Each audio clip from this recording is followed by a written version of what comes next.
here goes nothing. Alright, so today is Tuesday the 18th, day one of the Honda Interceptor rebuild video.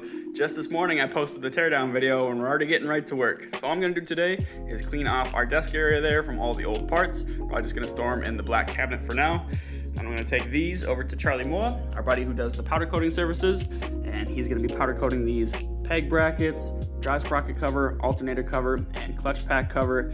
I'm going to go with wrinkle red, the same color that's on my valve cover in the Civic. All right, today is day 2 of working on this project, and look what we got. New engine for a Honda Interceptor. So while Charlie is powder coating those parts, we're gonna unbox this engine, we're gonna pull the valve covers off, and we'll do a quick valve adjustment.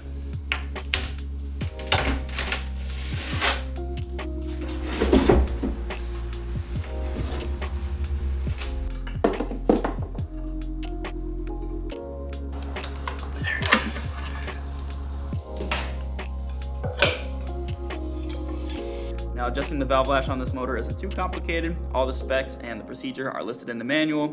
Basically, all you gotta do is open up this little inspection port right here. It's kind of hard to tell, but there is timing marks in there. And you basically take your 14mm wrench, put it on the alternator here, and you turn it over till those timing marks align with the top of the hole. Once they're aligned, you come over to the respected cylinder. So the first one we gotta do is cylinder number 1. And I've already adjusted the exhaust valves, my tools right here, using some feeler gauges. I have a 5 and a 6 thou because the exhaust valve here is supposed to be at 5/1000 of an inch. And I use my little 3mm square valve adjusting tool and an offset 8mm wrench. If you go in there right now, I've got the 6/1000 right here. You'll notice I cannot get it underneath that bolt. You can try, but it'll not work. If I come in with the 5/1000 feeler gauge, just a little bit of slide.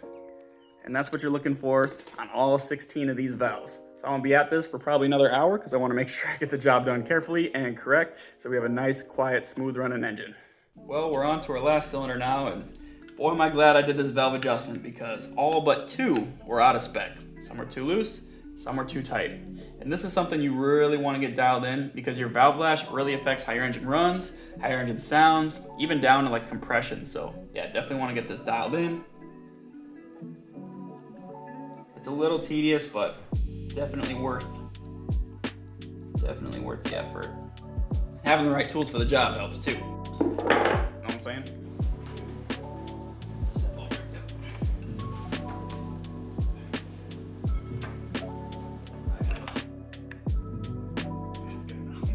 All right, day 3 of the Honda Interceptor rebuild. I want to put the motor back into the bike today.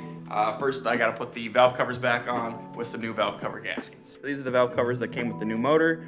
They got like a weird yellow stain to it. They're a little bit newer. They're actually 1 year newer, and they got lower mileage than my current valve covers.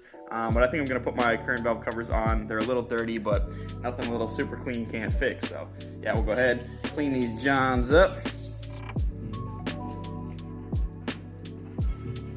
I don't know what they put in this stuff, but it works.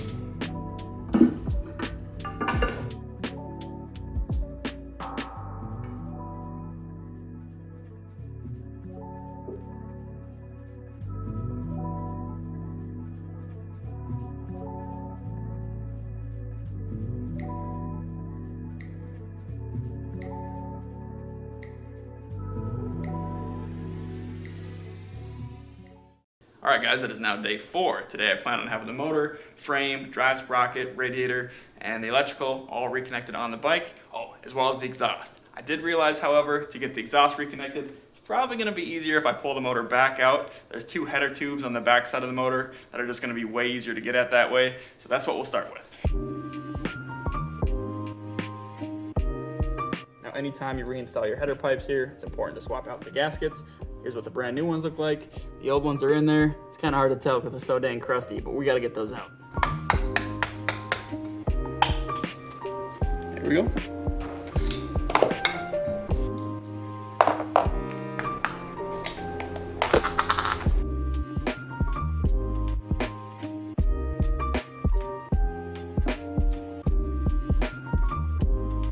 All right, back in we go.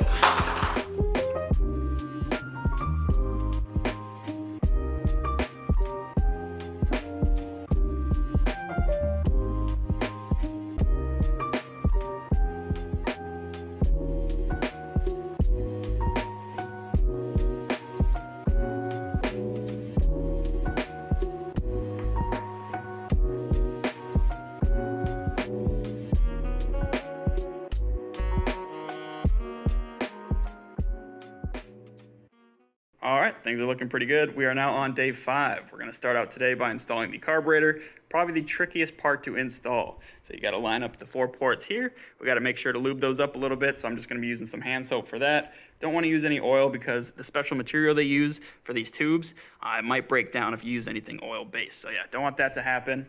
We got the cables we got to hook up at the same time as we're guiding it down. One of those is the choke cable, and then the other 2 are the throttle cables.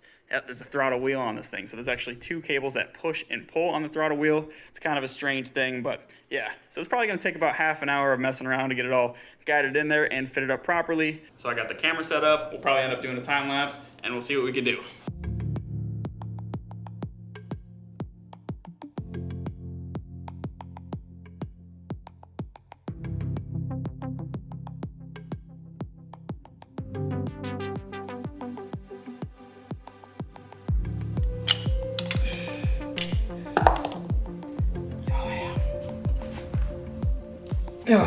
Here we go.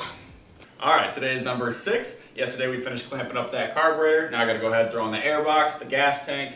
We can go around, finish up any electrical connections that I've missed, and replace any maintenance items or any lines that look cracked or worn out. This bike is very old, so definitely gonna have to replace some components here.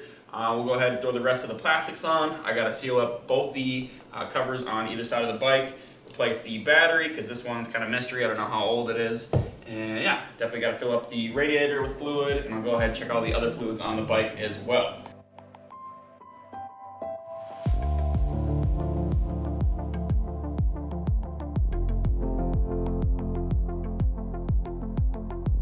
So just for safe measure, I'm going to go ahead and replace the fuel filter with a new one from Honda. And then as far as the fuel lines, decided to rebuild these since these are looking real frayed and old and nasty. You can see they're even cracked, so yeah, that ain't good. Just took some rubber fuel line from O'Reilly's. This is the reinforced kind. I wrapped it in some plastic wire loom and then wrapped that in hockey tape. So it's nice and durable and wear resistant, so it won't wear out with the vibrations on the bike.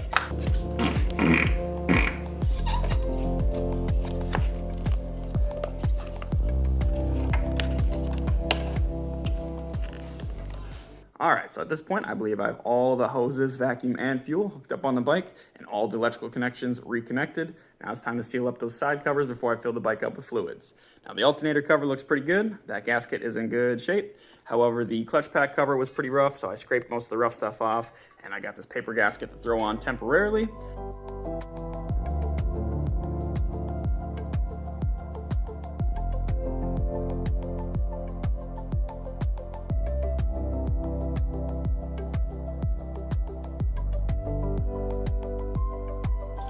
All right, buddy. Outside we go.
So guys, I think it's finally time to turn the key on this thing.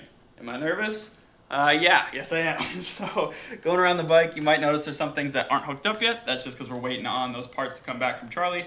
For example, not able to hook up the hydraulic clutch until I have the drive sprocket cover to mount it to, since that's where that kind of holds that in place. The bike should be in neutral right now, so we should be okay to start it. And then kind of like the rear brake, the shift lever, stuff like that, that all mounts to those peg brackets that we also sent out, so I can't get that mounted up quite yet. However, everything else should be good to go. But there's only one way to find out. Test the lights first.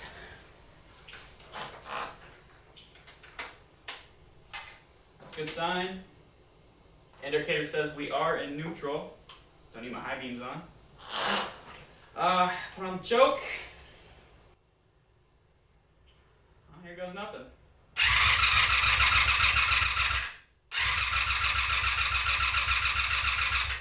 Come on.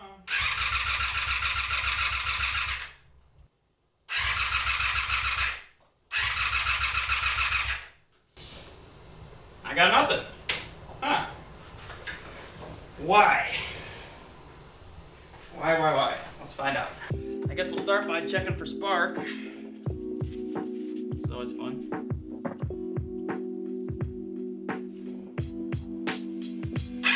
Oh, yep, we got spark. Let's see if we get fuel.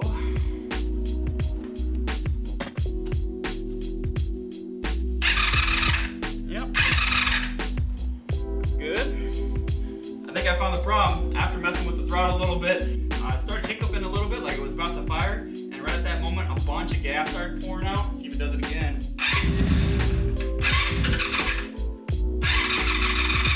Yeah. See that?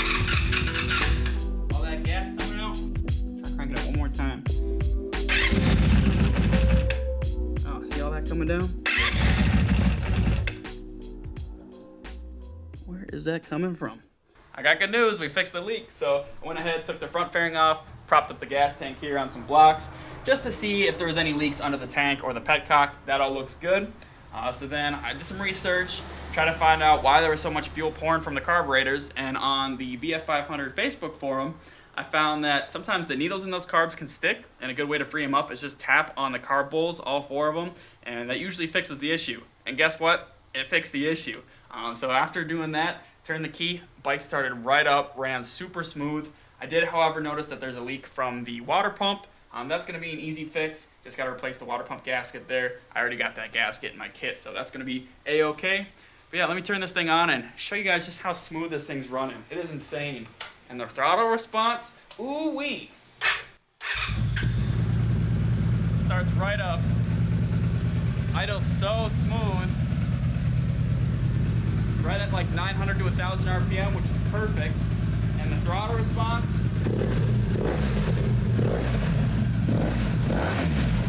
is instant. Hopefully the camera can pick up the audio good, but this sounds nasty. And there's barely any to almost zero valve noise at all. So shout out to that valve lash adjustment. That worked perfect. I'm so stoked on how smooth this bike is running right now. Yeah, you can see got a small drip from the water pump.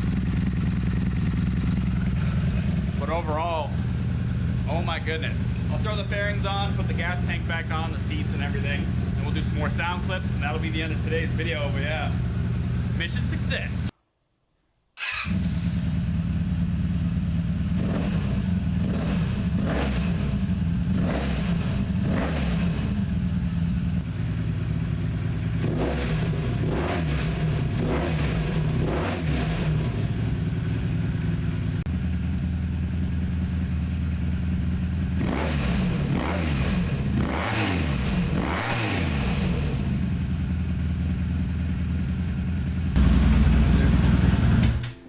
Alright, well, thank you guys again for tuning in to Crafting Cars. 2 weeks from today, we're going to be working on the Civic again. That video is going to be posted about our fabrication on the Civic and steel wide body. We're talking permanent wide body on this thing, so stay tuned for that. 2 weeks from that video will be another bike vlog.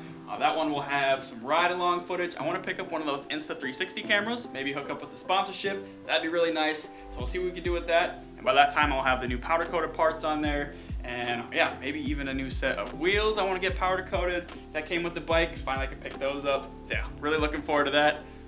Yeah, I think that's all I got for you guys again today. Thanks for tuning in. I'm glad everything worked out, and I will see you next time. Bye-bye.